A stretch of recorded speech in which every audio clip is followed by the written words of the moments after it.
about this time next year in Santa Clara. And for those of you who are wondering, when are we ever going to have this game on President's Day weekend? Sit tight for one more year after that, 2027, be on Feb 14. And I can't wait for that because Monday is the President's Day holiday, so we get to sleep in, Butch. Yeah, right. No show, right? Take our oh, we don't? No, we're going to have to report for duty. Oh, shoot. So nothing will change for us. No, for those that get that day off, it'll be a lot better. All right. Joining us now, as always, Wayne Larrivee. Wayne's World is brought to you by Steam Fitters Local 601. Learn more by visiting steam601.org and by the National Fire Sprinklers Association. Visit them at nfsa.org. Wayne, good morning, my friend. How are you? Good morning, guys. So Armin last night, right after the game went final, put a photo of the 1967 Packers up with the tweet, "Tonight was for these guys." I love it.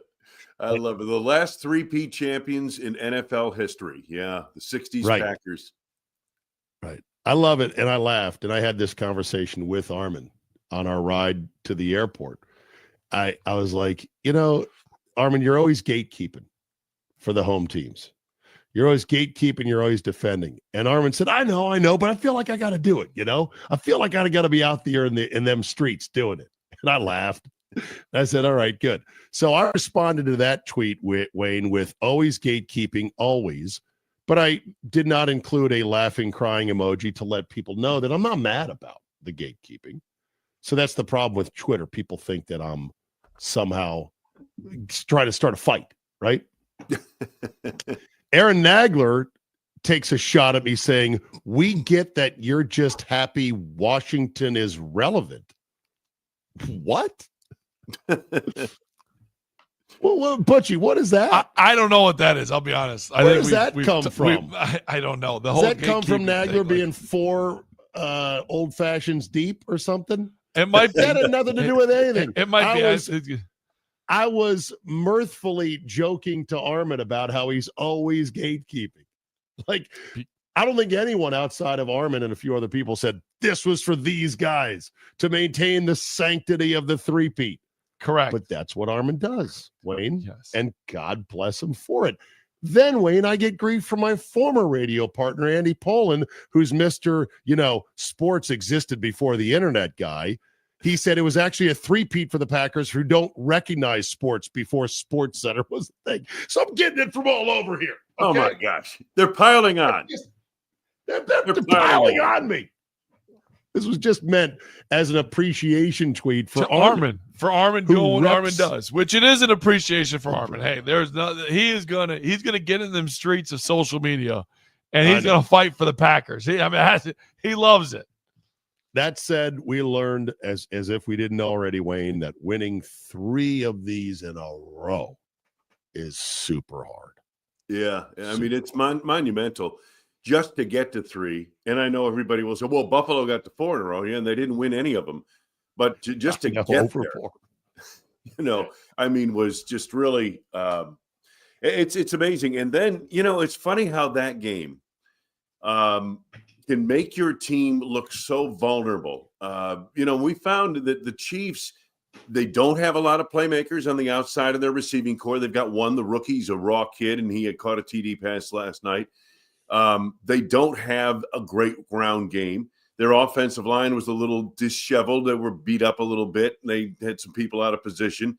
And all those little warts in a game like that can come home to roost. And, boy, I tell you what, it just exposed them for what everyone's been saying about them all year, and that, hey, they should be winning by bigger margins than this. And we all said, don't worry about it. It's Mahomes. If it's close, they'll win. Well, it wasn't close last night, and they didn't win. Yeah, when you look at this, obviously it was a blowout, and we don't see a lot of these in the NFL in general. I mean, blowouts just don't happen a whole lot. And you looked at it and watched this game, it was one that got away so quickly. Now, Philadelphia is really good. You saw them firsthand, and you saw how good they are. Does that concern you as a Packer fan and as a Packer employee, where you look at this team and say, hey, they could do what the Chiefs have done? I mean, they've gotten to two Super Bowls in the last 3 years. Yeah. No, they have a shot, I guess, at doing something like that. I doubt they will. But, the thing that kept thinking about this weekend, and I'd be curious to get your idea on it as well. Howie Roseman, wow, what a GM he has become. Absolutely. He's built Super Bowl teams now on, the way they handle personnel. The draft they had was phenomenal. Billy and I know on draft night, you guys certainly remember we were pining for Cooper DeJean with the Packers. And I know the Eagles got him in the second round. I get it. Don't get me wrong. But, hey, that guy is going to be a difference maker for many years to come if he stays healthy. And, the way they put together that team, I mean, they're a big offensive line. They've got a mobile quarterback. They've got a great running back. They've got 2 number 1 wide receivers out there. And then defensively, they're the best of the league. Wow. And I guess Vic Fangio is not going to get a head coaching job, so they're okay there. What they'll have they lose done? Kellen Moore, but they'll keep Fangio. He's just an old warhorse of a coordinator who had been 0-8 against Mahomes lifetime. Well, that changed. Wayne, what's been more impressive, and why has Philadelphia gone farther than the Packers? Has it been the free agent acquisitions, or has it been the draft? I think it's both teams do a good job in the draft and free agency, but I think Howie Roseman just hit on a couple of nuggets in that draft that really elevated them, as well as because that's what Wayne. That's what I think too. It's the draft. Like I think Goody's done a decent job, but like he's got when you look at the Eagles, they've been difference makers. When you look at the Packers, they've been a year or two to develop guys. Yeah, and some of that is draft where they draft in a given year. You know what I mean? Yep. And the Packers have been drafting pretty high over the last number of years, and so have the Eagles, but more so the Packers. No, I think they're both good front offices. I have every bit of confidence that Goody's building the Packers the right way, and that I think as we've mentioned, if they have a good offseason, good draft, and a good free agency period where they get a couple of difference makers in free agency, if they can, the right guys are there, the Packers have a chance to take off and be that team next year. I really do believe that. But Philadelphia, I mean, they do a great job with personnel. And Howie Roseman, you've got to tip your cap to him. What's he got, 2 Super Bowl winners in the last 5 years or something, 3 appearances and something like that. Right. Well, the A.J. Brown trade in particular, I thought, was quite risky. You trade for wide receivers at your own peril, in my opinion, in this league. More often than not, they don't work out. They not only, usually when you trade for one, it's because he wants more money from the team that's trading him. That was the case with Brown. So you have to give up something to get him, and then you got to pay him on top of it. And then once you pay him, Wayne, you have to throw the ball to him. And it's never enough usually, right? Yeah. But if you're really shrewd and you identify a guy who is not that guy, and I guess the Eagles and Roseman looked at A.J. Brown, they knew who he was, and they said, he's not that guy. He's good. He wants to get paid, but he's not that guy. He'll be a great teammate, great player for us. Then that's when you nail these kind of acquisitions, because they gave up a first and a third, I think, to get him. Yeah. I mean, when was the last time the Packers traded a first round pick? Yeah. They traded to go back in the draft. I know that, but I know. When was the last time the Packers, this is one for the throbbing brain on the text line, last time the Packers traded a first round pick to get something back in return? Sometimes it makes sense to do that. John Hadel. Is that far ago? Wow. I mean, was the Lawrence Welk trade, right? Mm-hmm. A 1, a 2, a 3, a 1, a 2, a 2, and a 3. Yeah. 1, 2, 3, 1, 2, 3. Yeah. So that was one that was big. And then they doubled up on defense the last 2 drafts, including doubling up on DBs with their first and second pick, and they nailed them both. So you got to be bold in your strategy, and you have to hit on your guys. Yeah, they did. And then you find guys that are great acquisitions for no money, basically, like Bond. They saw something in him and said, we're going to move him slightly to a different position than what he was playing part-time with the Saints, and he explodes for them. Yeah. So they're cooking right now. They're cooking. But they bleed like anyone else. So when it comes to talking about, hey, the Packers played the Eagles close this year, which is why there should be hope. And I'm not discounting that you should be upset with where the Packers are. I'm not. I think they're in a good spot to contend here. Don't forget, the Browns played the Eagles close, 20-16, and that was at the height of the Sirianni discomfort, where he was arguing with fans on the sidelines. Yeah. Remember that? Back in week 5, I believe it was. They almost lost to Carolina, should have lost to Carolina, an officiating mistake that the league had to admit, 22-16. They got beat by Kirk Cousins in Atlanta in week 2. They threw the game away late. They're 2-2. Yeah. Yeah. Right. Yeah. They beat New Orleans by a mere 3 points on the road before everyone realized New Orleans stinks. So it's a close league, isn't it, Wayne? Yeah, it is, Czabe. And yet, I've said this before. There are some scores that belie the strength and weaknesses of the two teams competing on that day. Some scores, and not all, but some in the NFL. It's interesting to see because you're right. Most of these games are going to be close. But does that mean the two teams that played are close? And that's the question. Yeah, not always the case. I like where the Pack is at. They've got to get better pass rushing. Well, here's the other thing. The lesson from last night is get destroyers on defense. Yep. And that four-man rush, guys, the four-man rush that for Philadelphia was phenomenal. I don't believe they blitzed hardly at all in that game. And that's exactly where the Packers need to improve. And that's with their four-man rush. If they can get pressure with a four-man rush, they can do some really good things on the back end. Wayne, and also look at the wide receivers, though, right? You talk about the four-man rush, but they've got Devontae Smith, A.J. Brown. That's an area where it's not – they're not going into the season saying, well, we don't know who our guys are. We might have enough guys. I mean, I think that's – like they have playmakers on the outside as well.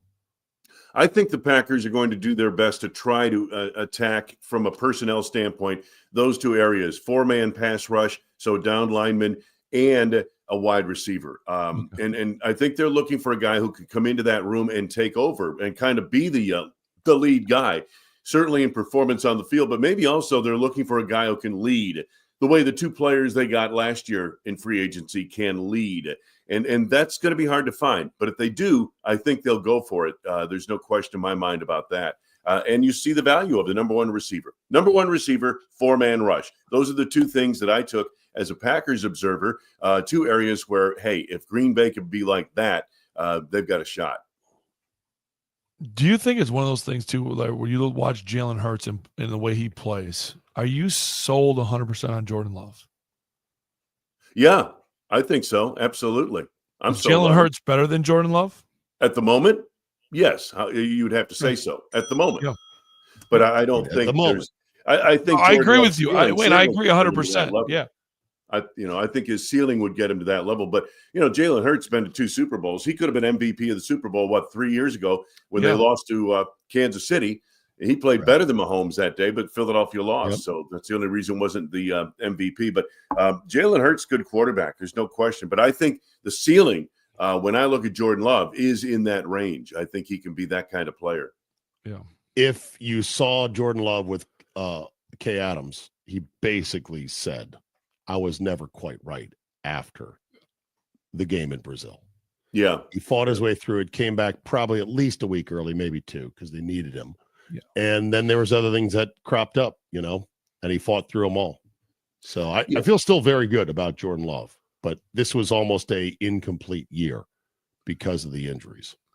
By the way, this was kind of a growing year. You know what I mean? And did they take that big jump to the next level? Everybody was hoping. No, but it was a growing year, and it wasn't a setback year. It was just part of the growth process that we've talked about. And this is at least a 3-year process that they're in right now. And I expect big things next year.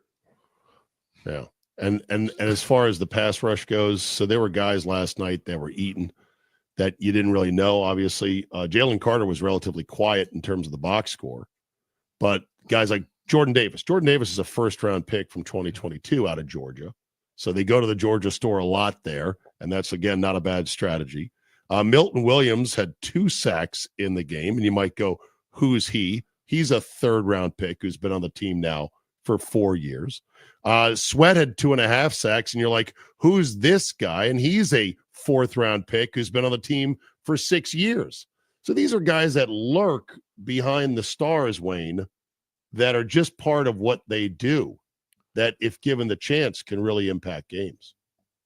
And they had Brandon Graham back from the injured list, the old veteran. It probably was his last game, but he showed up a little bit in that game, I thought, in some of those pressures. So, Philadelphia, hey, listen, give them all the credit in the world. They really came on, and they took the Chiefs down big time. And I was shocked to see that because, Kansas City's defense can literally keep them in games and did all year, but they really could not hold up against the onslaught of the Eagles. Wayne, you said that the Packers, this is a 3-year plan. Here's my question. Does Philly have a 3-year plan? Did they have a 3-year plan, or was it every single year they're trying to win? To me, it seemed like with moves they're making, it's a year-to-year. We're winning it, trying to make moves every year. And to Green Bay's side of it, at times, it feels like they're on visions of 3-year plans. Yeah, well, when they came out of the Chip Kelly era, they had a plan as well to kind of build this thing. And, they were it was a disaster, that Chip Kelly era. But when they came out of that, they probably had an idea. But all these teams are different. I mean, the Eagles had some people in place when they started putting this thing together with Howie Roseman, and he's been there a long time now. They had some pieces in place that they built around. And so their ascent up the ladder maybe was a little quicker than what we're seeing. But hey, listen, I think the Packers are right on track. I think they're right on schedule to where they need to be and where they're going to go. All right. Last question. What did you have a favorite commercial or a commercial that you looked at and said, what was even that you saw? Yeah, there was one where they were, I don't know, doing some kind of dancing of some sort, and I can't remember what it was for, and I didn't recognize the company, so it just fell on deaf ears. How about the tongue commercial? Did you like the tongue commercial? Not particularly. No. Okay. Yes. I have a tongue sensitivity. Oh, now the fun begins, Wayne. The off-season fun. And I do get into this. The first opening salvos have been heard, including the word from Jay Glazer that Aaron Rodgers has been told by the Jets they're moving on. Wow. Do you see Rodgers in purple? Yes or no? No. Do you see Rodgers in? But it's more hoping. Rodgers I was going to say hoping. Yeah. If he were to end up in purple, then what would you feel? Oh gosh. Dismay. I would feel dismay. Because you think he could cook for one last year like number 4 did in purple. You know what? Yeah. Based on what I saw at the end of last year for the Jets, I think Aaron Rodgers can still play. I think if he got into that offense and a good offense, well coordinated, good offensive line. Yeah. Well, Butchie, the fates have decreed it must be so, that the circle must be complete in every way possible. Oh, there's it's no question. The exact mirror to how it went with Favre. It's crazy. Ugly, that's ugly, nuts. Awkward divorce with the Packers to the Jets, a miserable, forgettable stint with the Jets, and then to purple to torment us for 1 year. Yeah. I hope not. But I sometimes feel like we're living in a simulation, and the simulation has decreed it. Especially with these quarterbacks in Green Bay, where they go when they leave, Jets and Vikings. Oh my gosh. All right, Wayne. As always, a pleasure, my friend. Thank you. All right, guys. Have a good one. Yes, sir. Wayne's World, brought to you by Steam Fitters Local 601 and the National Fire Sprinklers Association. Put a pin in that one, Brian. Let's revisit it. Yeah. Rodgers in purple. Thoughts? There's a lot. I mean, yeah. Coming up, Mike Keller will join us. I'll ask him, did he survive me picking seafood restaurant after seafood restaurant all week in New Orleans, knowing he hates seafood? Mike Keller is next.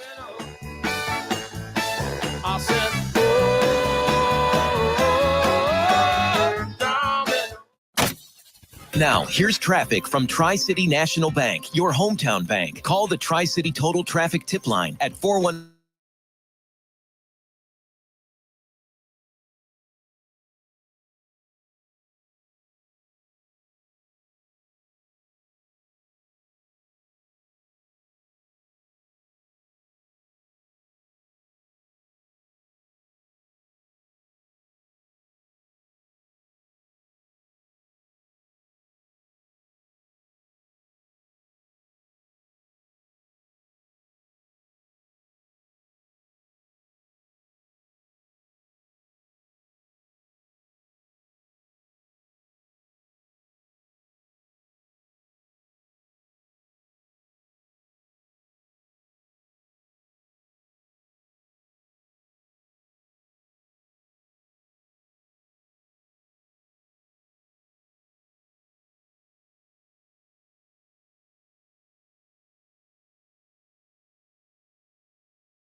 Next on Metro's Nadiara Island podcast. I almost fainted when the 4 new bombshells arrived. 4 free Samsung Galaxy A16 5G phones at Metro. No way. And finding out the 4th line is free? Oh, things got heated. That's wild. Join Metro and get 4 free Samsung 5G phones. Only at Metro. Plus tax. Bring 4 numbers and an ID and sign up for any Metro Flex plan. Not available currently at T-Mobile or have been with Metro in the past 180 days. Progressive knows not all rides are smooth. Meet Claire. She loves her motorcycle, and she's learned to love the insects she encounters on her rides. She may not know the difference between a gnat and a mosquito at 55 miles per hour, but she does know one thing. It's always gross when one flies into her mouth. But she's so used to it that it's weird when it doesn't happen. Not every ride is smooth, but Progressive has your back with comprehensive and collision coverage from America's #1 motorcycle insurer. Progressive Casualty Insurance Company and affiliates, not available in D.C. With Target, checking off your Valentine's Day list has never been easier. First, surprise your favorite people with something extra thoughtful, like a soothing candle and a memorable scent, or a decorative picture frame to show off every moment. Both buy one, get one 50% off with Target Circle. And don't forget to treat yourself. Find the sweetest style for your special occasion with 20% off women's dresses now through Friday. This week, find Valentine's gifts for everyone you love, only at Target. Grab the contest rules for 97.3 The Game at thegamemke.com. A clear start to our Monday, but more clouds later on today and tonight. Should see a high of 28. Chilly tonight as we drop down to around 10 with some light snow possible. Less than an inch in most areas. We get some light snow very early Tuesday, then clear out. I'm Fox 6 Chief Meteorologist Rob Haswell. This report is sponsored by Jackson Hewitt. It matters who does your taxes. Jackson Hewitt makes taxes feel like a yacht rock song. Get your max tax refund guaranteed, and new customers get $100 to switch. Don't miss the boat. Book an appointment with experts today. Limited time offer for new clients. Participating locations only. Terms at jacksonhewitt.com. If you're a fan of our Wisconsin sports teams, here's the perfect podcast for you. The Larrabee and LePay podcast with 2 Hall of Fame broadcasters. Wayne Larrabee, the voice of the Green Bay Packers, and Matt LePay, the voice of Wisconsin Badgers football and men's basketball. Together, bringing you insights and guests, talking Packers, Badgers, Brewers, Bucks, and more. Listen to the Larrabee and LePay podcast. Available anytime on the iHeartRadio app or wherever you listen to podcasts. Presented by UW Credit Union. Here for every you. In a world where every second counts, bird flu is spreading nationwide, driving up egg prices. iHeartRadio has one podcast that keeps you informed. 24/7 News, the latest. Today's latest news every hour in just 4 minutes. Rex Heuermann's case is being adjourned again. Be the first to know. President Trump has sent a loud and clear message. iHeartRadio's 24/7 News, the latest. Open the free iHeart app and listen now. All of them. York with a shot, he scores! The Milwaukee Admirals take a 2-game winning streak into Rockford on Tuesday night as they take on the Ice Hogs at 7 p.m. Circle Bellows from the dot to the right circle. The pass hit free and they score! Andre Pavel! Pre-game coverage starts at 6:30 on Fox Sports 920 and your iHeartRadio app. Why? Why? I don't know why. I don't know. Never been in a fight. You? No, but that's a good thing. No, it is not. How much can you know about yourself if you've never been in a fight? I don't want to die without any scars. So come on, hit me before I lose my nerve. Coming over tonight. Hell right. Everybody's throwing down on a Friday night somewhere. See, that's the difference between us. You think we're fighting, and I think we're finally talking. You ain't done nothing if you did. Mike Keller joins us now, and we're not going to fight because there was no replay last night that we could argue over. A game without a prop bet on that too. Son of a review. Was there really? No, I'm sure there was. I'm sure there was. Yeah. I'm sure there was. But did what was your general feeling about the game? As I said earlier today, Mike, I found myself not realizing my full hatred of the Chiefs because of the increasing euphoria I was experiencing watching the Eagles tear them limb from limb. Yeah, I never lived in the hate Chiefs universe that so many people went into that neighborhood and they were welcoming everybody, and I never arrived there. You know, I've watched a lot of Wisconsin. Go with me here on this comparison. I've watched a lot of Wisconsin football over the last 20 plus years when they've had to face off against Penn State or Ohio State or when Michigan's been good. And then I've watched them try to play against SEC teams at a higher level in a bowl game and sometimes in the regular season. Last night, Philadelphia, their front four looked like an SEC front four playing against the middle-of-the-road Big Ten team offensive line. That was the difference. It wasn't Mahomes versus Hurts. It was the Chiefs' offensive line had no chance to block that SEC front four, and that's what they are. A couple of Georgia guys and Louisiana Tech guy. Their front line defensively, Zabe, that is a ridiculous statistic that they had, 6.5 sacks? Six, whatever the number is, without blitzing. Yeah. They never blitzed. My goodness. It was really impressive. That front four for Philadelphia was really, really a killer. They also reflect their city well in that Philly is a combative environment for players and teams and fans, right? Combative on the streets, combative on WIP, their sports radio. They are fanatics, right? And look at this season. It starts with Sirianni out over his skis after 4 weeks, where he's then chirping with fans. Yep. They survive it, they get through it, they calm down. Season had drama mid-season when Brandon Graham said, well, 1 and 11 are feuding, but I hope they can get their, differences together. Obviously Hurts like that first good game he has after, Brown says we got to improve the passing game. He then chirps to the media saying, is that what you guys wanted? So they've got an edge to them. There's some as a team junk to them. We need an edge in Green Bay with the team. Yeah, but you can't create it. It's got to be organic. It can't. I mean, you don't. I would agree. That. I don't know if I agree with that, Mike and Zabe.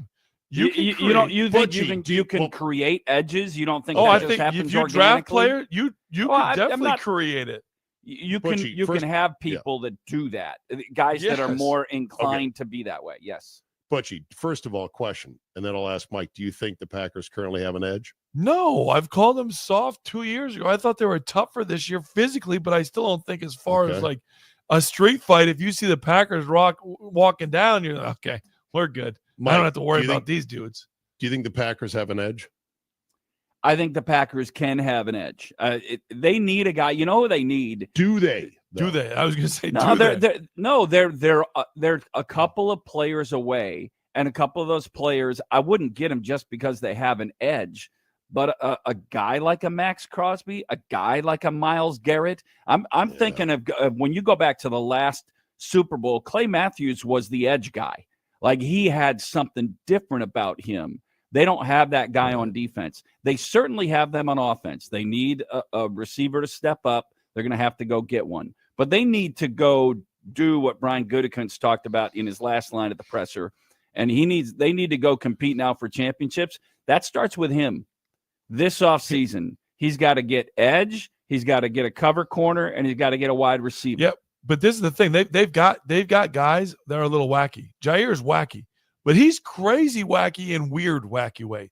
I want a crazy dude that's got an edge crazy dude. Right. That yeah. Where you walk in and say, I'm scared of this guy. I'm not scared of Jair. I just laugh at him. He's the guy at the bar that's nuts, but that's just kind of weird nuts, right? Like you're like, oh, look at him. He's funny. Can you believe what he said? Versus I want the dude to walk in and be like, all right, I'm going to take a couple steps. And by the way, a guy like Max Crosby has one of those edges. But his numbers were almost identical to Rashawn Gary. So if you go get a guy like Max Crosby, you're not going to get a guy that is over-the-top game changer. But now you got two of them on one on each edge. Offenses have to decide. But look at Crosby's numbers. Max Crosby, his numbers are the same as Rashawn Gary. But we think he's a better player. I don't know that I don't think he's a better player. I think I think he's got maybe he has a higher motor. I don't know, but Letty will look it up. Numbers are almost like a mirror. Like if you put one set of numbers out there, you got to tell me which one is which on a blind. Okay. They're going to be but who was on his team? Like he had double teams the entire year. How does that differ from Rashawn Gary? They don't worry about Lucas Van Ness. I think let's go. Yeah, I think there's a little bit more there, but I don't think there is. I think offenses and offensive lines, they scheme for Rashawn Gary. And they don't have to worry about the other side because Lucas Van Ness hasn't established.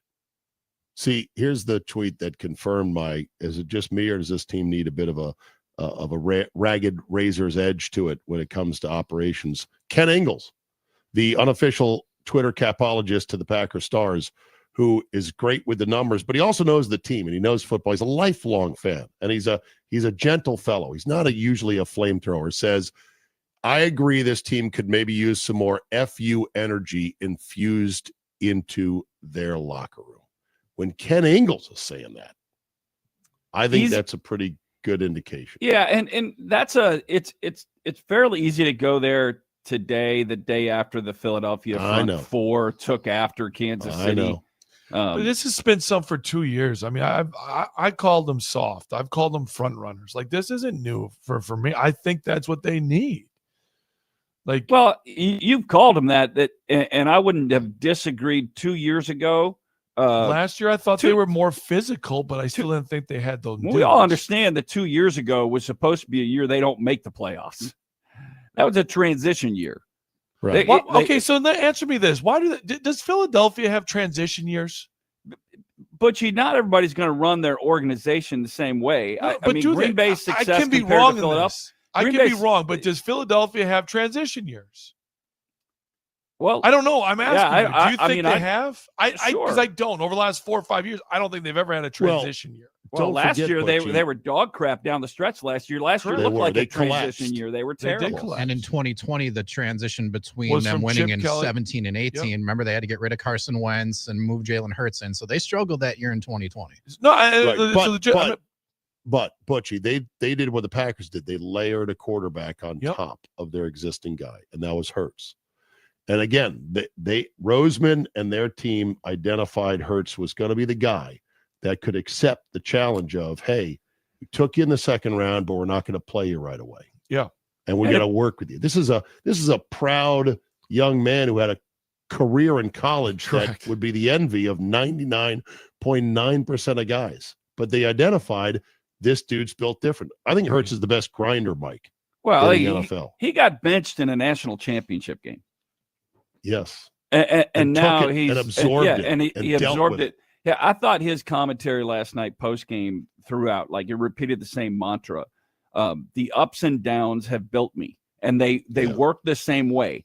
Ups work, everybody says, well, the accomplishments that he said the accomplishments and the failures drive you the same way. He's wired a little bit differently. That dude is he's a flatliner on the field, and he continues to get better. The use of his legs and the ability, because I think he throws the ball better now. I think he's become a much better thrower. I think Jordan Love is a better thrower than Hurts, but he doesn't run it as well. And Hurts has always been a guy who will, because of his strength, he'll beat you that way. Jordan Love doesn't have the same running ability, but he does need to accentuate the ability there that he does have. Yeah. Look at it this way. He gets benched and has to watch the confetti fall on Tua. That is a brutal thing to have to internalize. But he stood out there and absorbed it. He stayed. He stayed at Alabama. And then Tua had his hip blown up and they put him back in and he leads them to the playoff. Yeah. And then he's like, all right, I got to leave now. So he goes to Oklahoma, has a bomb year, and runs face first into Burrow and the comically overloaded LSU team that destroys him. And he absorbs that. Yeah. And then he goes to Philly and he's a plan B project as a second rounder. And deep down, he's like, screw this. I know I'm better than this. I got to watch Carson Wentz put on a clown suit in front of me, which he did. And he absorbed it. I would also loses the Super Bowl and he absorbs it and he keeps coming. Yeah, he's a great story. I'll go back to this where we started though on Howie Roseman gets a lot of credit and he deserves it without question. But sometimes you cast your lot as a GM into certain draft picks and some of them work, some of them don't, and there's no exact science to it. But his draft, first round of Jordan Davis, first round of Jalen Carter, third round for Williams, and a fourth round for Sweat. Like last night, they were all pros, weren't they? All four of them? Yes. And the Green Bay Packers defensive line, is Wyatt a first rounder? Devontae, yeah. Say Devontae is Wyatt. he literally a first rounder, or is What? he? No. worth a first I'm rounder? saying Wyatt Yes, first rounder, Van Ness first rounder, Gary first rounder, and then Slayton, whoever else they slot into the fourth. That defensive line has greater draft capital to it, but hasn't succeeded the way the Philadelphia defensive line is. Now, I wouldn't blame Brian Gutekunst on that. Sometimes it is you have to get a little lucky. And I think Philadelphia has found 4 great guys there who have more than achieved or exceeded their draft capital. Whereas in Green Bay, those 4 guys I mentioned have not. But hold on now. I mean, when you look at this, like Goody, I mean, Van Ness was a little bit of a reach where they drafted him. Gary was a reach where they drafted him. I mean, now Goody's reached for these guys a little bit now. I mean, he's felt like that's where they've needed. But draft days, remember when Van Ness and Gary were drafted, everyone's looking around at each other like, you drafted him there? Like, both those guys were reaches. I would agree Van Ness has been a failure. I don't know that Gary has. No, but at the Van time, Ness Gary was a reach, right? Like, now he developed a little bit, but it took him a year. I mean, it wasn't like an instant impact for Gary by any means. By the way, just realized this. So both the Packers and the Eagles went to the Georgia double dip. Oh, yeah. In a single draft. The Packers did it with Walker and Wyatt, 22 and 28 overall, and the Eagles did it with Carter and Smith, number 9 and 30 overall. The Georgia double scoop of chocolate ice cream with sprinkles on top. Let's go. Give me all the Georgia you got. You got more Georgia there? I'll take some more Georgia. Yeah, and theirs Jordan is working Davis out a little bit better than ours is. Yeah.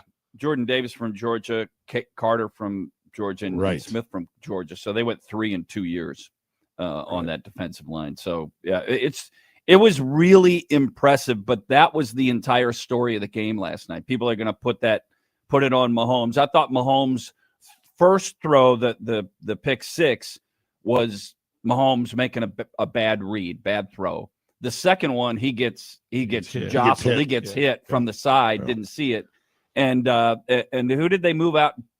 Tooney to left tackle, who's an all-pro guard, and he got manhandled all night long.